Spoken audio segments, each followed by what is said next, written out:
posibilidad ng tagumpay o kabiguan, ng ligaya o lungkot. Kaya marapat lamang na tanggapin si Jesus bilang tagapagligtas at Panginoon. At matapos yun ay panariwain ang katapatan at paglapit sa Kanya bawat araw o day by day. Ang day by day ay naglalayong umalalay sa pang-araw-araw na pamumuhay. Narito po si Kuya Ed Lapis sa mensaheng pinamagatang Resurrection, the ultimate sign.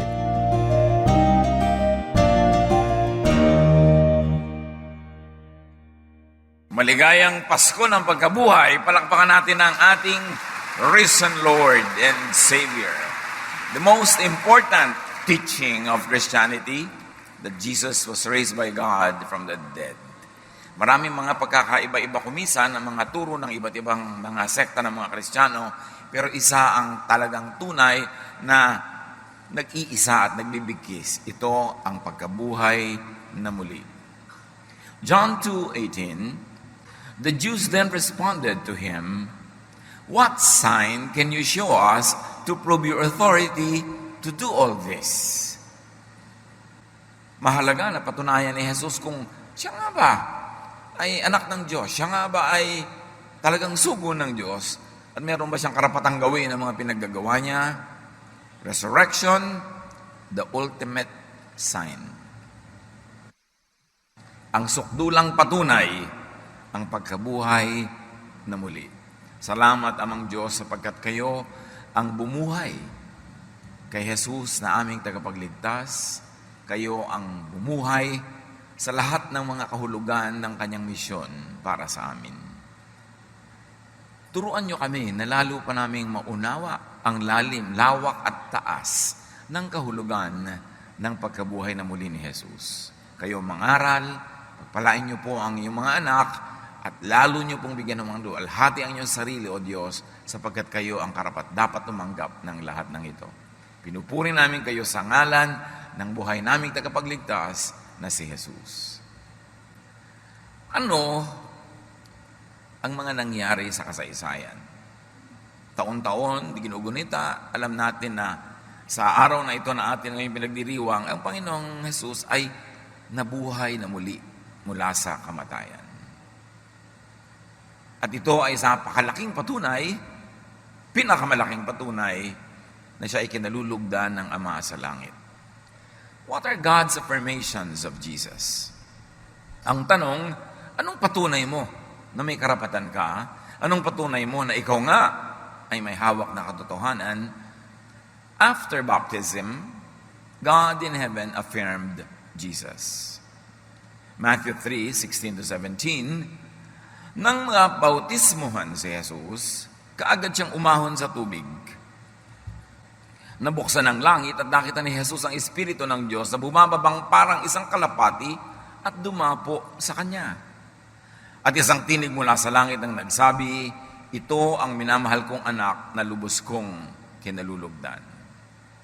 Kay Jesus ipinakita ang bumabang Espiritu sa anyo ng kalapati. Hindi totoong kalapati, sa anyo ng kalapati. It's an affirmation by the Father to Jesus that God is delighted with Him and what He has been doing so far. At sa teksto ng nakasulat ay maaaring nadinig din ng marami, or at least ni John the Baptizer, ang tinig na nagmula sa langit. Isang pagpapatotoo at pagpapakilala kung sino si Jesus. God affirmed Jesus in the Transfiguration, even more dramatically. Matthew 17:1-6, isinama ni Jesus si Pedro at ang magkapatid na Santiago at Juan at sila'y umakyat sa isang mataas na bundok. Habang sila'y naroon, nakita nilang nagbago ang anyo ni Jesus, nagliwanag na parang araw ang kanyang mukha, at nagningning sa kaputian ang kanyang damit. At nakita ng tatlong alagad sina Moises at Elias na nakikipag-usap kay Jesus. Nililiman sila ng napakaliwanag na ulap. Mula rito'y may tinig na nagsabi, "Ito ang minamahal kong anak na lubos kong kinalulugdan, pakinggan niyo siya." Ang itinuro si Jesus. Hindi si Moses, hindi si Elijah, si Jesus. Sabi ng tinig, ito ang anak ko, kinalulugdan ko, sa kanya kayo makinig. And of course, as we celebrate today, God affirmed Jesus by the resurrection. Acts 4:10, si Jesucristo na inyong ipinako sa krus ay muling binuhay ng Diyos. Nabigo ang tangka ng mga religious leaders ng Israel, napatayin si Jesus at ilibing kasama niya ang kanyang mensahe. Sa pagbangon ni Jesus mula sa kamatayan ay bumangon din kasama niya ang kanyang mensahe ng kaligtasan, kaligtasan mula sa mga pahirap ng relihiyon, kaligtasan mula sa kaparusahan ng kasalanan, kaligtasan mula sa mga pagdurusang gawa-gawa rin ng tao. And of course, God affirmed Jesus in the ascension. Na matapos ang ilang araw, si Jesus ay umakyat sa langit, kitang-kita ng mga maraming saksi. Acts 1:9, si Jesus ay iniakyat sa langit habang ang mga alagad ay nakatingin sa kanya at natakpan siya ng ulap. And God affirmed Jesus with the return in the Holy Spirit and as the Holy Spirit. So, yun ang nangyari kay Jesus na siya'y binuhay. Ano ngayon ang nangyari sa believers? John 14:16-19, sabi ni Jesus, bago pa mangyari itong pagdating ng Espiritong Banal, dadalangin ako sa Ama upang kayo ibigyan niya ng isang patnubay na magiging kasama ninyo magpakailanman. Siya ang Espiritu ng katotohanan. Hindi ko kayo iiwanang mga ulila. Babalik ako sa inyo, kaunting panahon lamang, at hindi na ako makikita sa sanlibutan ito. Ngunit ako yung makikita ninyo, sapagkat buhay ako, mabubuhay din kayo. So ipinangako ni Jesus, pag-alis ko, hindi kayo mauulila. Saglit lamang, hihilingin ko sa Ama na ipadalang Espiritu. Na yun, ay parang ako na rin. Aalagaan ko kayo sa pag-aalaga sa inyo ng Espiritong Banal. At yun nga ay naganap. Acts 2:1-3. Nagkatipon silang lahat sa isang lugar nang sumapit ang araw ng Pentecost. Walang ano-ano'y may ingay na nagmula sa langit. Natulad ng ugong ng malakas na hangin at napuno nito ang bahay na kinaroroonan nila. Wala na si Kristo sa lupa. Nangungulila ang mga tagasunod ni Jesus. Ang ginagawa nila ay nagtitipon-tipon sila, nananalangin. Humuhugot sila ng lakas mula sa isa't isa. At biglang nangyari ang naganap. Kapistahan noon ng Pentecost. May nakita silang para mga dilang apoy na dumapo sa bawat isa sa kanila. At naganap na, dumating ang Espiritu. The resurrection is the supreme stamp of approval and honor bestowed by God on Jesus. This is the singular moment in history that changed everything. And it gave birth to the Jesus Church. When Jesus was affirmed by heaven to be the Son of God, the Savior of the world. At dahil dumating ang Espiritu na ipinangako, at dahil si Jesus ay nabuhay na muli, at ngayon ay nakaupo, nakaluklok sa kanan ng mga, ano ang mangyayari sa atin na mga naniniwala? 1 Corinthians 15, mahalagang suriin natin kung anong epekto sa atin ng pagkabuhay na muli ni Jesus. Malinaw na ang kwentong siya'y nabuhay, anong kahulugan nun sa atin? Si Kristo'y namatay dahil sa ating mga kasalanan. Inilibing siya at muling nabuhay sa ikatlong araw. So the church, right after the Lord went back to heaven, theologized and crystallized the meaning of the death and the resurrection of Jesus. Na ito ay kasama sa redemptive work of God, that Jesus would die in our place, that Jesus would live again in our place and in our behalf. So parang si Kristo yung champion natin. Di ba may mga champions? O maglalabanan si David and Goliath. Pag natalo si David, talo ang buong Israel. Pag nanalo si Goliath, panalo ang buong Philistine. So may champion. Sa paglalabanan ng champion, ang panalo ng champion mo o pagkatalo niya, yun din ang pagkatalo o pagkapanalo mo. Our champion won and lived again. Kaya sabi, dahil dyan, may buhay tayong walang hanggan. So inilibing siya at muling nabuhay sa ikatlong araw. At siya'y nagpakita kay Pedro at saka sa 12. Pagkatapos nagpakita siya sa mahigit 500 kapatid na nagkakatipon. Sinasabi kasi ng iba, ilusyon lang nila yung pagbangon ni Jesus mula sa kamatayan, guni-guni. Kaya pinapaliwanag ditong mabuti, nagpakita siya kay Pedro, nagpakita siya sa 12, pagkatapos sa higit 500 kapatid na nagkakatipon. Kung bakit hindi inireport nitong nagsusulat na ito, na unang nagpakita sa mga babae at kay Maria Magdalena, ewan ko sa kanila. Pero talagang sa babae unang nagpakita ang Panginoon, alam natin yon. Pero ngayon, wala dito sa report. Kaya dapat binabasa mo yung buong report sa iba't ibang libro, sa iba't ibang chapter. Sa katunayan, kung merong dapat mag-preach ng resurrection ni Jesus on Resurrection Sundays, dapat puro babae. Kasi sa babae siya unang nagpakita at babae ang unang nag-preach ng resurrection. Pero alam niyo naman, the last 2,000 years, masyadong male-dominated ang religion. Pati tuloy yung mga tunay na role ng mga babae na ilalagay sa isang tabi. Dahil yung mga lalaking nangunguna, laging ginigilid-gilid, nilalagay sa mga sulok-sulok ang mga kababaihan. Sa pagpapatuloy nitong binabasa, marami sa kanila'y buhay pa hanggang ngayon. Subalit patay na rin ang ilan. Bakit sinasabi ni Paul ito? So niya, alam nyo hanggang ngayon, while I'm writing this, marami pang living witnesses. Nakita nila ang risen Jesus. Kung meron kayong pag-aalinlangan, meron kayong tanong, puntahan nyo, buhay pa ang iba. Although, sa katandaan ng iba, ay umuna na sa atin. At nagpakita rin siya kay Santiago, meaning James, at pagkatapos ay sa lahat ng mga apostol. Sa kahuli-huli ay nagpakita rin siya sa akin. Bakit nagpakita si Jesus kay Pablo? Hindi naman siya kasama sa original 12. Tapos na ang lahat ng pagtuturo sa mga 12. Bakit nagpakita pang muli kay Pablo? When Jesus was already ascended to heaven. Kaya hindi na physical ang pagpapakita niya kay Pablo. Maaaring dahil sa period na yon in the church history, inaagaw na ng mga Judaizers ang Christianity. Pinipilit na ng mga conservative Jews who had become Christians na gawing Jew uli ang bagong-bagong silang na pagkakaunawa sa Diyos, yung Kristyanidad. Pinipilit na lang yung Hudyo ang mga Kristiyano. Kaya si Paul ang pinakamatapang at pinakamalinaw magturo against the rejudaizing of Christianity. Maaring kaya nagpakita sa kanya, may nagaganap na sa church, ang aga-aga pa lang, nagbabackslide na sila into Judaism.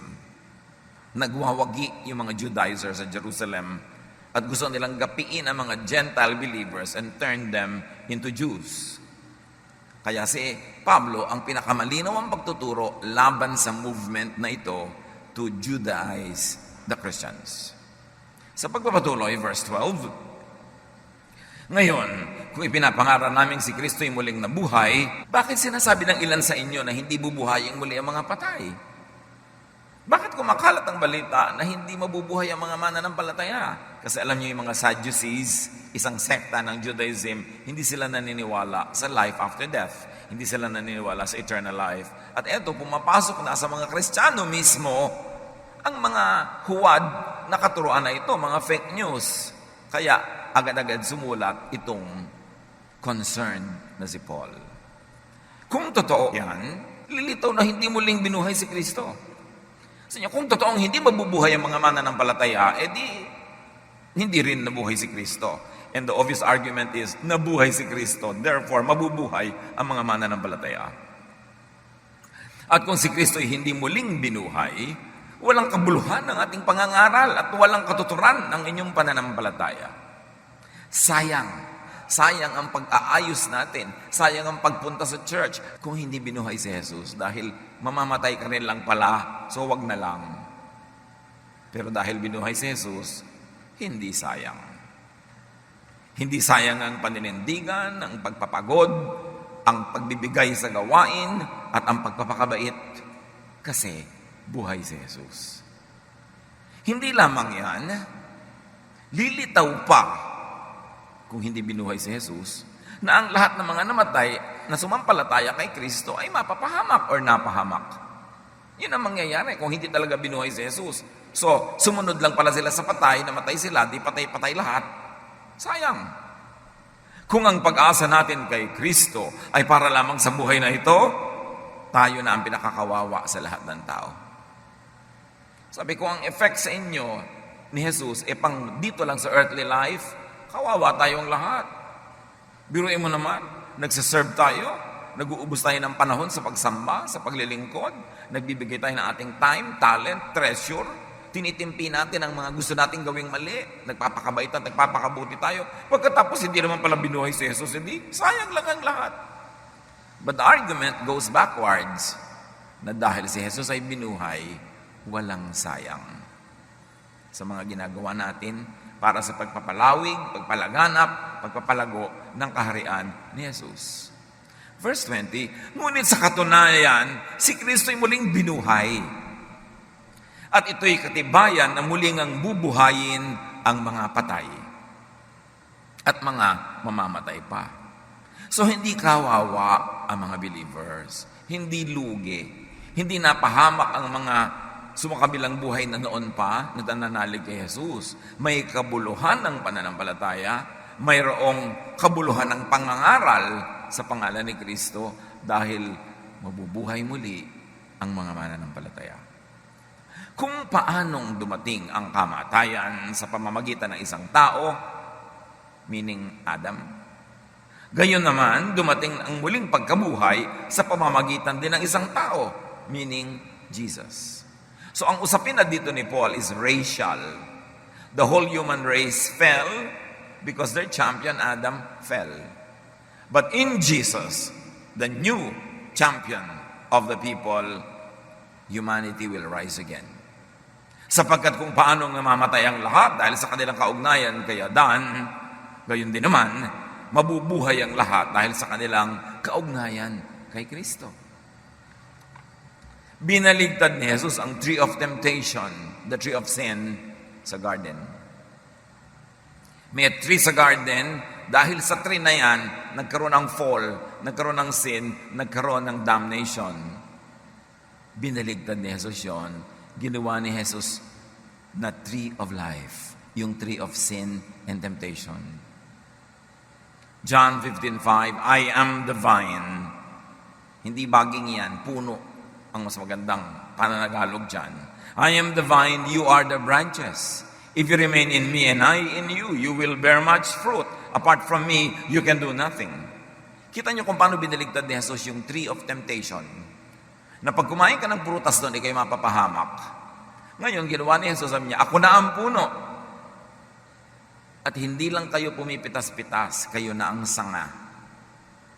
At hindi kayo pipitas ng prutas lang, kayo mismo ang mamumunga ng prutas. At ang pipitas ng inyong bunga, ang makikinig sa inyong aral, ang sasama sa inyong pag-akay, ang tatanggap na inyong mga pagtuturo at pagmamahal, sila ay mabibiyayaan din. Dahil hindi na lang kayo ngayon eater and recipient of the fruit, kayo na mismo ang bearer of the fruit for many. Can you see the reversal of the failure that happened in the life of Adam and Eve? Now this is reversed in Jesus. Binaligtad ni Jesus ang ginawa ni Adan. Si Adan ay nabigo, si Jesus ay nagtagumpay.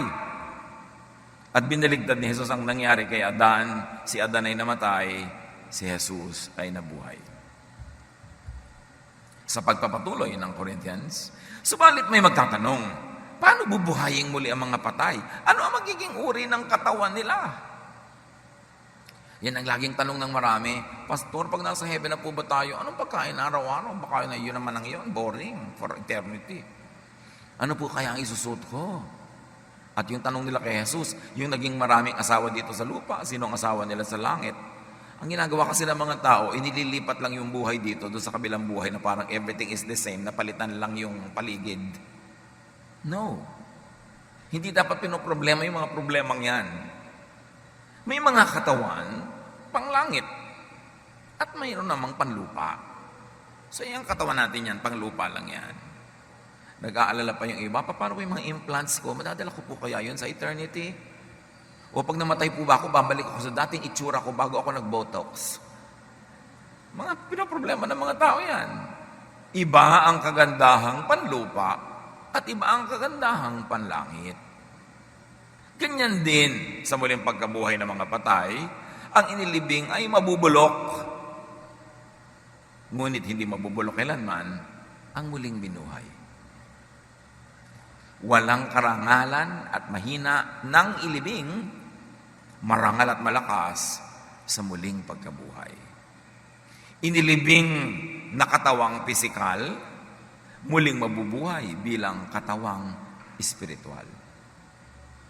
Ano man ang kahulugan nun, hindi binusisi.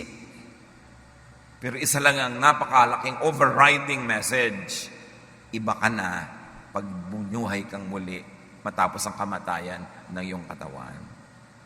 Huwag ka nang mag-alala na baka maiwan ang mga implant. Baka matanggal ang mga ikinabit mo pa naman ng mga dekorasyon sa iyong katawan dahil hindi na ganyan.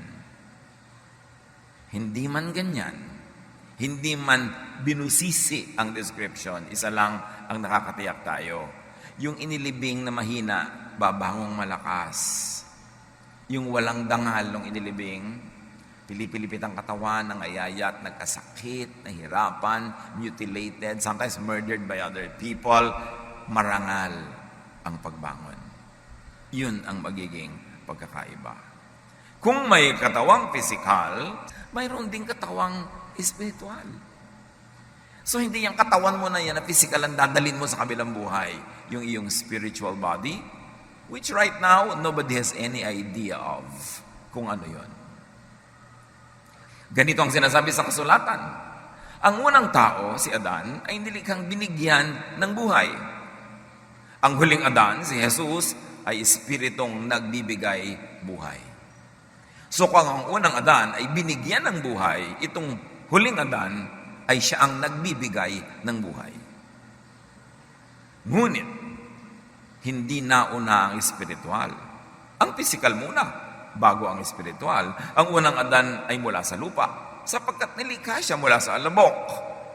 Ang pangalawang Adan, si Jesus, ay mula sa langit. At kung siya nanggaling, doon siya uuwi, at doon niya tayo ipinaghahanda ng ating tahanan at makakapiling natin siya at ang Ama forever. Ang katawang panlupa ay katulad ng nagmula sa lupa. Ang katawang panlangit ay katulad ng nagmula sa langit.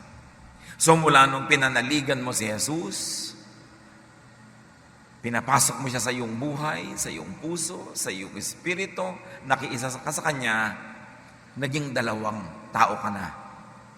Yung tao na galing sa lupa at yung tao na galing sa langit. At pag namatay ka, ang mamamatay ay yung galing sa lupa at yung galing sa langit ang mabubuhay na muli at siya ang babalik sa Diyos. Kung paanong tayo naging katulad ng taong nagmula sa lupa, matutulad din tayo sa taong nanggaling sa langit. Ito ang ibig kong sabihin, mga kapatid. Ang binubuo ng laman at dugo ay hindi maaaring makibahagi sa kaharian ng Diyos. At ang katawang nasisira ay hindi maaaring magmana ng hindi nasisira. Hindi pwedeng ikaw na ikaw yung babangon. Isang hiwaga ang sinasabi ko sa inyo. Hindi lahat tayo ay mamamatay. Ngunit lahat tayo ay babaguhin. Sa isang sandali, sa isang kisap mata, ang mga patay ay muling bubuhayin at di na muling mamamatay. May dalawang pagtingin sa application ng katuruan na ito. Yung one corporate, one time, big time raising of all the dead at meron din namang individual. Kailan ka binubuhay na muli? Pag ba namatay ka, maghihintay ka pa na ang lahat ay mamatay at sabay-sabay buhayin? O pagkamatay mo, individually ay binubuhay ka ng muli? Parehong tantalizing and promising ang alinman sa readings na yon. But there is only one thing clear. Basta't namatay ka at na kay Jesus ka, bubuhayin kang muli. Sabi ng iba, paano naman po kung pagkamatay ay yung pala, hihintayin ko pa yung pagbangon ng lahat ng sabay-sabay na namatay. Di, ang tagal-tagal naman po noon. Patay ka na nga, ba't ka matatagalan? Ikaw ba pag natulog, tapos 8 hours kang natulog, habang natutulog ka ba, sabi mo, ang tagal naman, tulog pa ako, ang tagal naman, tulog pa ako, kailan kaya ako gigising? Di ba pag gising mo sa umaga, ay, akala ko kapipikit ko pa lang, umaga na pala, sarap ng tulog ko. Di ganun din yun, kung sakaling sabay-sabay pala ang pagbangon at natulog ka dyan ng 1,000 taon, hindi mo naman alam dahil tulog ka. Isang reading yun, kasi hindi talaga can-clarify. But I really love the second reading. Na individually, when you die, you are raised from your death by God. Kaya si Stephen, nung siya'y binabato, hindi pa nga siya namamatay, nakita na niya si Jesus, sabi niya, Jesus, receive my spirit. So pagkalagot ng kanyang hininga, nandun na siya kay Jesus. Napakasarap isipin. At napakaraming verses na nagpapatunay na yun ang mas tumpak at mas magandang kahulugan. Kasi sabi sa John 5:24, when you believe in Christ, you are moved from death to life. You will no longer die. At ang kausap siyempre, yung espiritu mo, hindi yung katawan mo. Because that body will die. Pero sabi sa spirit mo, you will not die. In fact, kung mahirap ang buhay, mabuti pa nga ay mamatay na yung katawan para yung espiritu mo makalaya na at mapunta ka na kay Jesus. Ay, naku, kahit po mahirap dito, saka na lang. Mas gusto ko pa rin dito. Which is natural because this is the only life we know. Kaya kahit na pupunta ka na sa Diyos pagkamatay, to die is gain, pero gusto mo pang mag-to live is Christ. Because you don't know any other life at this moment, so you will cling to this kind of life as long as you can. And I think that is a God-given desire to live, because to live is to enjoy God's blessings. At sabi pa, pagpapatuloy, babaguhin tayong lahat. Ang ating katawang nabubulok ay mapapalitan ng hindi nabubulok. At ang katawang namamatay ay mapapalitan ng katawang hindi mamamatay. Kapag ang nabubulok ay napalitan ng di nabubulok, at ang may kamatayan ay napalitan ng walang kamatayan, matutupad na ang sinabi sa kasulatan, nalupig na ang kamatayan, lubos na ang tagumpay. Nasaan o kamatayan ng iyong tagumpay? Nasaan o kamatayan ng iyong kamandag? At ang sagot, wala. Inalis ni Jesus ang kamandag. Kung merong ahas na tumutok-sok kila Adan at Eva at may kamandag siya, pinalitan na ni Jesus ang puno at siya na yung nandun. Kaya nga inihalin tulad siya doon sa ahas ni Moses na siya ngayon ang nandun sa tree. Nung panahon ni Moses, pag tinuklaw ka ng ahas number 1, titingin ka doon sa bronze ahas number 2 at ikaw ay gagaling at mabubuhay. At ngayon, tinutuklaw-tuklaw tayo ng ahas number 1 pero titingin ka sa ahas number 2, si Jesus, at tayo ay mabubuhay na muli. Hindi ko mo ahas bad. Remember, Diyos din ang lumikha ng ahas. At kahit si Jesus, tinatawag na lion, kuminsan ginagamit yan for Satan, pero ginagamit din kay Jesus, Lion of Judah. So huwag kayong natatakot sa mga words sa ahas, lion. Pag in-apply lalo kay Jesus, maganda ang meaning nun. Ang kamandag ng kamatayan ay ang kasalanan at ang kapangyarihan ng kasalanan ay nagmumula sa kautusan. So sabi, alam niyo kung bakit kayo mamamatay? Dahil sa kautusan. Kasi hindi niya nasusunod. Pero dahil tinanggal ni Jesus ang kautusan, tinupad niya ang lahat ng requirement nito in our behalf, at tinanggal na niya ang talab nito sa atin, hindi ka na mamamatay kasi wala lang kautusan eh. Yun ang ginawa ni Jesus. Magpasalamat tayo sa Diyos na nagbibigay sa atin ng tagumpay sa pamamagitan ng ating Panginoong Jesucristo. Pinagtagumpayan ni Jesus ang kautusan. Akala ng iba, pag sinabing binigyan ka na ni Jesus ng tagumpay, laban sa kasalanan. Ibig sabihin ay hindi ka na magkakasala, lagi kang mananalo, lahat ng temptation, talo mo, lahat ng mabuti lang ang gagawin mo, hindi ka nagagawa ng mali. Tapos sa totoong buhay, alam nyo namang hindi yun na nangyayari. Kahit na Kristiyano ka, dasal ka ng dasal, serve ka ng serve, talagang Natutokso ka pa rin pamisa-misa, nadadapa ka, nagkakamali ka. So lahat tuloy ng mga tao sabi ko, failure ako, kawawa naman ako, baka parusahan na naman ako ng Diyos. Kasi mali ang pagkaunawa natin doon sa tayo'y nagtagumpay na laban sa kasalanan. Hindi ibig sabihin, hindi ka na magkakasala. Ibig sabihin, in the legal courtroom of God, hindi ka na magkakasala kasi tinanggal na yung law. Bakit ka ba magiging lawbreaker kung wala ng law? Hindi ka magiging perfect in your action. You are made perfect by your incapacity to commit sin because there is no more law that makes you sinful. At yun ang lalim ng kahulugan ng napagtagumpayan ang kasalanan. Yung iba kasi, born again ka na, Christian ka na, hindi ka na magkakasala. Mawawala na ang desire mo maglasing, magsigarilyo, mawawala na yung mga selfishness mo, mawawala na yung mga lust at kung ano-ano mo pa. Tapos alam mo naman sa totoong buhay, hindi naman, nandun pa rin. So you feel guilty for something you should not feel guilty about because you are taught wrongly and you think wrongly about what it means to be victorious over sin. Our victory over sin is not what we do or don't do. It is what Jesus had done. And when you believe in Jesus, what He has done applies to you. You become the beneficiary of His death and resurrection. That's why you are victorious over sin. Not because you are sinless, but because Jesus and His blood makes you clean.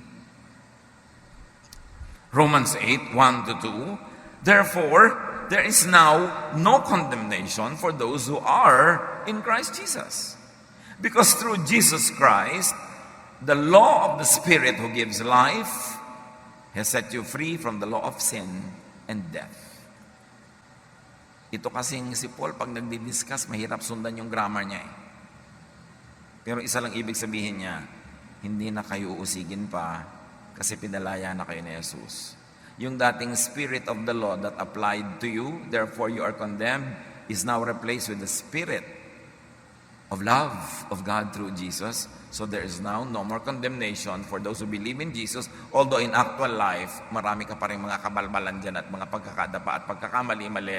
Pag nilitis ka ng Diyos, hindi yun ang ilalagay na Exhibit A para ka pa walang sala. Ang ilalagay na Exhibit A ay ang kamatayan ni Jesus at ang pagkabuhay niyang muli. Therefore, covered ka. Yun ang sinasabing saved by faith. So, dahil dyan, alam natin ang nangyari kay Jesus. Alam natin ang nangyari sa mga believer. So, ano ngayong dapat mangyari sa pamamagitan natin? Kaya nga mga minamahal kong kapatid, magpakatatag kayo at huwag matinag. Huwag kayong matinag ng prospect of death. Huwag kayong matinag sa prospect of death which is your own or the death of your loved ones. Because all believers will just reunite with Jesus. Huwag kayong matinag sa mga takot na ibinibigay ng buhay. Huwag kayong matinag sa mga momentary failures that sometimes happen in your own life. Because it is not your personal victory that will see you through the courtroom of God, but it is the victory of Jesus. Kaya pwede kang panatag, pwede kang pahinga, pwede kang relaxed. Maging masipag kayo palagi sa paglilingkod sa Panginoon. Yun ang conclusion. Okay, nabuhay si Jesus na muli. Bubuhayin ka rin. Hindi ka napaparusahan. Tumanggap ka na kutakot-takot ang pagpapala. O ano ngayon ang gagawin mo? Maging masipag kayo palagi sa paglilingkod sa Panginoon dahil alam nyo, hindi masasayang ang inyong pagpapagal para sa Kanya. At ang paglilingkod na yan, bagamat maraming anyo, pinakamahalaga ito. Sabihin mo sa bawat taong kaya mong marating that the perfect work of Jesus, when applied to him or to her, will make him or her perfect in the eyes of God, not because he or she is perfect, but because Jesus can make you perfect in the eyes of God. Sabihin mo sa mga tao, Jesus is our Savior. Jesus is alive. And so you can live again. Yun ang pinakamahalagang paglilingkod. Maraming iba't ibang uri at anyo ang paglilingkod. Pero lahat, hindi lahat pwede sa choir. Hindi lahat pwede sa teaching. Hindi lahat pwede sa preaching. Pero lahat tayo pwede magkwento sa ating mga nararating. Alam mo, yung mga paghihirap mo sa buhay, pagtitiis, para ka lang pumunta sa langit. Sinagot na yan ni Jesus. Manalig ka sa Kanya, pasakop ka sa Kanya, papasukin mo siya sa iyong buhay, At wala ka nang dapat alalahanin pag namatay. Kasi yung kamatayan niya ang ibibilang na kamatayan mo. At ang pagkabuhay niya muli ang pagkabuhay mo. So spread the news. This is the good news. That you need not suffer because you are imperfect. Because Jesus already suffered for you and won for you. Kaya natin sabihin lahat yan sa iba-ibang language. Hindi mo kailangan maging eloquent or speaker. Hindi mo kailangan magsalita sa libu-libong tao. Kung may 3 kang kakilala, sabihan mo. But lahat dapat marating. Sabi, magsikap kayo. Tumanggap kayo ng pagpapala. Dapat huwag nyo suluhin. Kailangang ipasa nyo yan. At kung hindi ikaw ang preacher, hindi ikaw ang teacher, gumawa ka ng paraan para mo siya matulungan, mapagaan mo yung ginagawa niya, ikaw ang gumawa ng pwedeng iba para makakonsentrate siya sa pagpipreach. Kung merong mga tao na ang trabaho nila ay ganito, tumugtog, hindi ka nakakatugtog, di pwede ka namang maglinis-linis ng mga gitara dyan, mag-assemble ng mga gamit, mag-maintain yan, tulong mo rin yon. Pag tumugtog siya, kabilang ka rin na tumugtog kasi kasama ka sa pag-aayos ng mga pangtugtog. Teamwork yan. Pero ang sabi, alam nyo, ang laki ng pagpapalang tinanggap nyo. Dapat magsikap kayo. Hindi para bayaran ng Diyos, kundi para marami pa rin tumanggap ng pagpapala na tinanggap nyo na. At sa inyong paglilingkod, sa inyong pagsisikap, sila man ay mararating ng balitang ito. Tulong-tulungan. So huwag nang matakot sa physical death. At kung tayo ay nakaranas mamatayan ng mahal sa buhay, huwag na magluksa. Nasa Panginoon, namimiss natin, natural, pero surrender to God. People that God already called to go home. Para lumuwag lang yung dibdib. At para din makakonsentrate ka on going on with your life, to make the most out of whatever is left in your earthly life. Rejoice, because Jesus lives. And because Jesus lives, we are alive. John 5:24, very truly I tell you, whoever hears my words and believes him who sent me has crossed over from death to life. Sino man ang makarinig ng aking mga pangaral at nananalig sa amang nagsugo sa akin ay tumawid na mula sa kamatayan tungo sa buhay na walang hanggan, hindi na niya mararanasang mamatay. Yung katawan mamamatay, pero yung espiritu hindi na. Can you imagine this? Jesus said, whoever hears will have eternal life. Tayo ang magsasalita. Para makarinig sila. Kayo ang magsasabi sa inyong mga kasama sa bahay, mga kamag-anak, kaibigan, katrabaho, kasi kayo ang may access. Bahay nyo ang bubuksan nyo para magkaroon ng mga Bible study, ng mga sambahay, para yung mga kapitbahay nyo at mga kamag-anak na malapit doon, na hindi nyo madala-dala sa church, doon na lang pupunta sa bahay nyo, non-threatening, non-religious yung situation, they can come. Yun ang ating pananagutan. How can they hear without a preacher? At tayo yung preacher.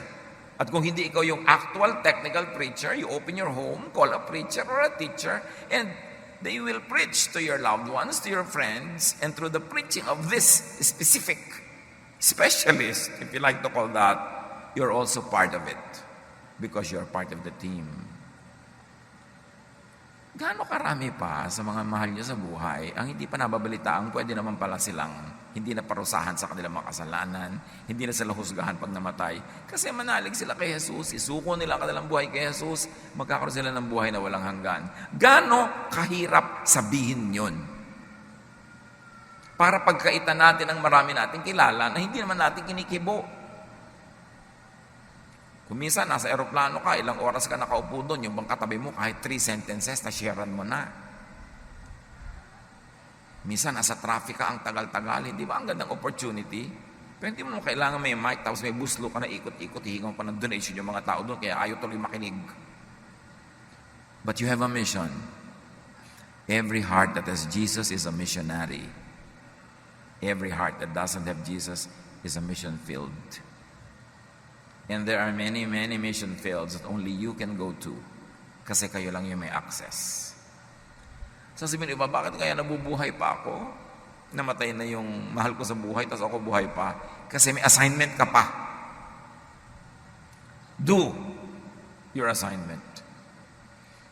Magdala ka pa ng maraming tao sa paanan ni Jesus.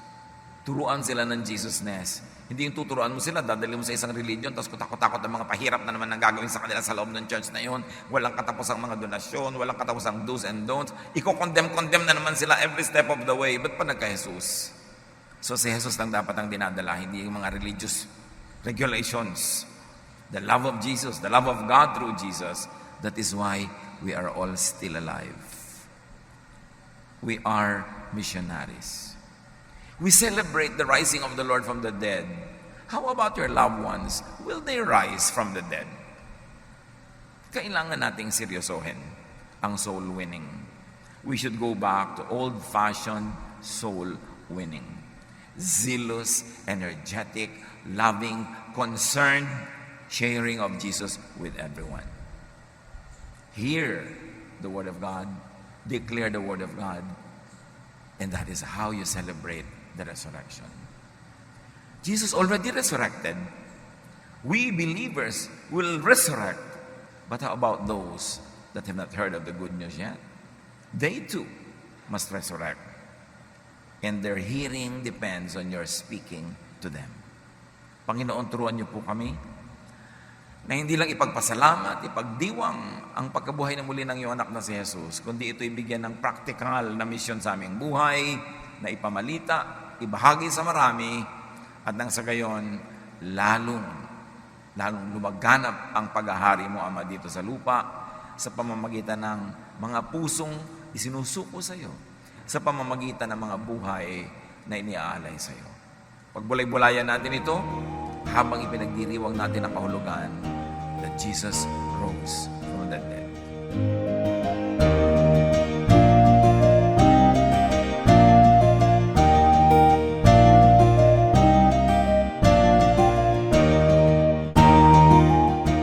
Ang katatapos pong mensahe ni Kuya Ed Lapid ay pinamagatang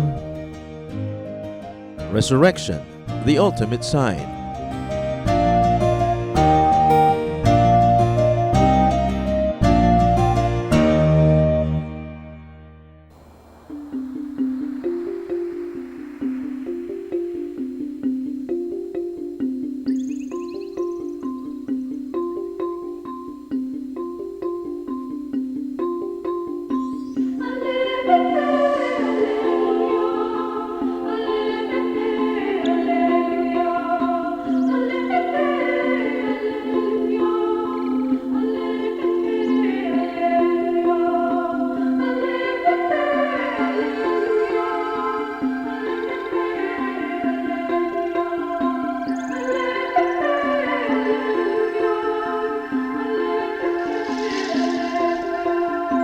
Ako'y inyong sinisiyasat, batid niyo nga ang aking buhay. Ang lahat kong lihim, Yahweh, ay nalalaman niyong tunay. Ang lahat ng siyang gawain sa inyo ay dilingin.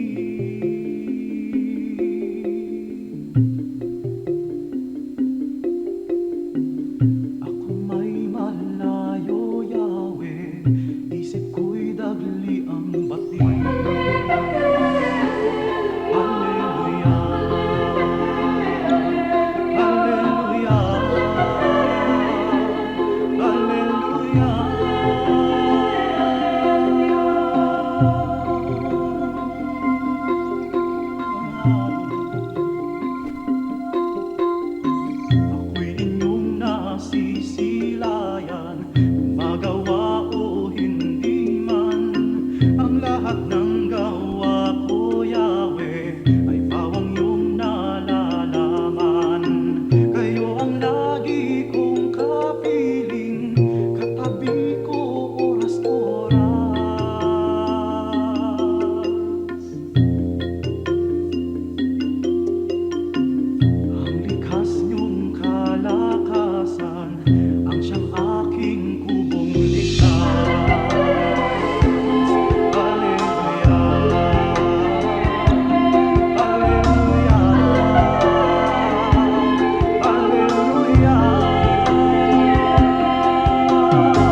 pag-ibig mo o kailanin,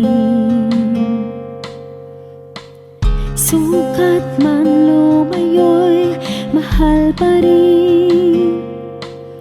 Liparin ko man ang dulo ng langit, sa piling mo pa rin magbabalik.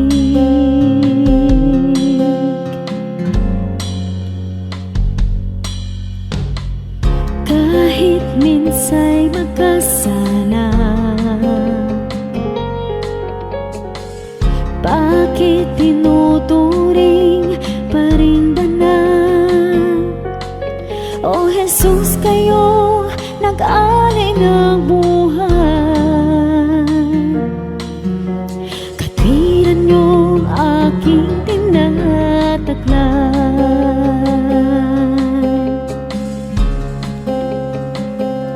O tanggapin, papuri ay tingkin, nagsasabing ikaw aking hari, Diyos na banal, ngalay tinatanghal. Kabutihan mo sa'kin walang mali. O Diyos, salamat sa pag-ibig na wagas.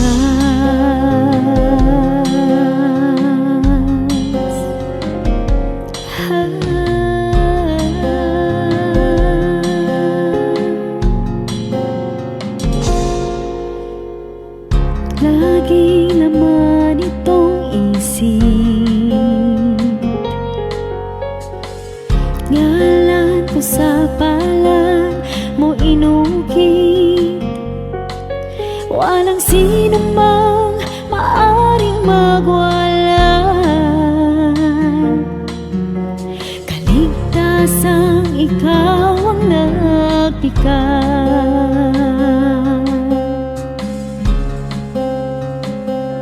O tanggapin, papuri ay tingkin, nagsasabing ikaw aking hari, Diyos na banal,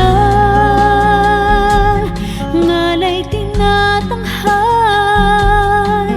Kabutihan mo sa'kin walang mali. O Diyos, salamat sa pag-ibig na wagas.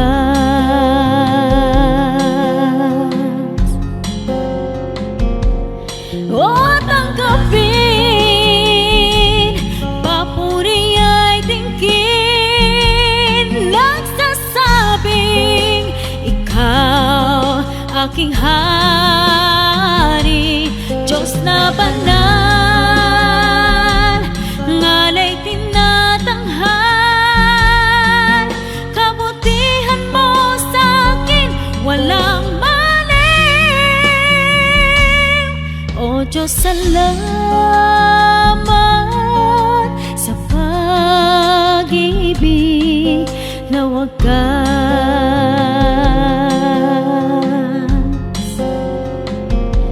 O Diyos, salamat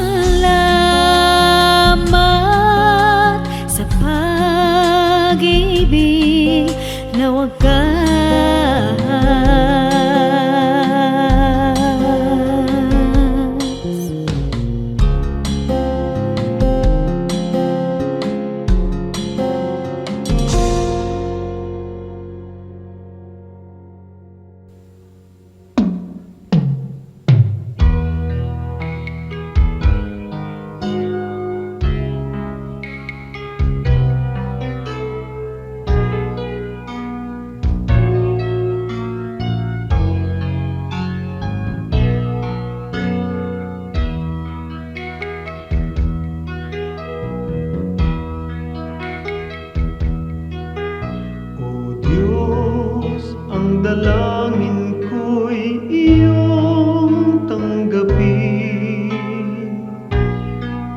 na maging karapat-dapat sa iyong paningin. Kung may pag-aalinlangan ang aking paniwalaan ay ikaw. O Diyos, ang kailangan ko'y iba yung lakas upang di ko natahakin ligaw na landas sa pagpaparot parito. Sa ulat bagyo'y hindi magbabago. Katapatan ko, ang alay ko, Panginoon. Katapatan ko, sa'yo'y panghabang panahon. Kahit minsan na tiwala ko'y di kukupas, katapatan ko, panatiliin mong wagas.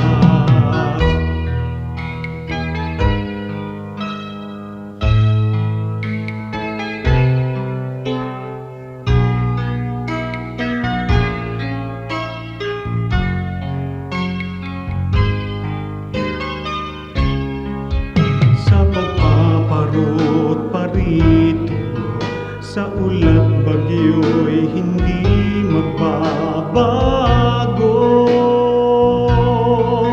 Katapatan ko, ang alay ko, Panginoon. Katapatan ko, sa'yo'y panghabang panahon. Kahit minsan na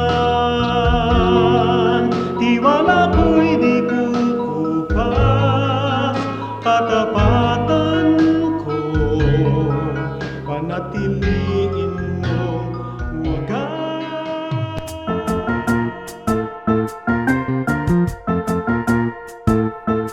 Oras na po para pansamantalang magpaalam ang programang Day by Day. Tayo po'y magsama-sama tuwing ika-6 hanggang ika-7 ng umaga, araw-araw. Magandang umaga po at mabuhay ang Panginoong Hesus!